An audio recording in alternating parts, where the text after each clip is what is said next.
Tiffin ఎవరు చేశారు? వంట మల్లిగాడా? కాదండి, నేనే చేశాను. బాలేదా? బ్రహ్మాండంగా ఉంది, అద్దరింది. రా, నువ్వు కూర్చుని ఎందుకు ఏడుస్తున్నావు?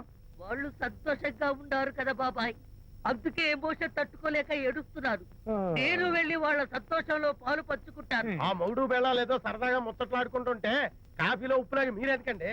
నువ్వు పోరా. ఒరే విజయ్, రారా. మీరిద్దరూ ప్రేమ పెసరట్టు ఒకరికొకరు తినిపించుకుంటూ ఉంటే పడిన కష్టాలన్నీ గుర్తొస్తున్నాయిరా. కష్టాలేమిట్రా? అప్పుడే మర్చిపోయావా? ఆనాడు శాంతిని వరచి ఆమె ప్రేమ పొందడం కోసం వాళ్ళ ఇంట్లో దొంగతనంగా దూరి డైరీ సంపాదించడానికి ఎన్ని కష్టాలు పడ్డావు. ఆ డైరీ సంపాదించాక నాకు పీసీని వచ్చోరు చెప్పడానికి ఇంకెన్ని కష్టాలు పడ్డావు. ఏమైతేనే మొత్తానికి ఇప్పుడు సుఖపడుతున్నావు. అందుకే పెద్దలు అంటారు కష్టే ఫలి అని. డైరీ ఏంట్రా? డైరీ ఏంట్రా? సన్నాసి.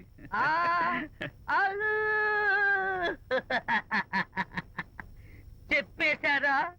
అయ్యో హరిశ్చంద్ర, నీ నోట్లో నువ్వు గింజ నానదు కదా తండ్రి. వస్తానమ్మా, వెళ్ళొస్తాను విజయ్.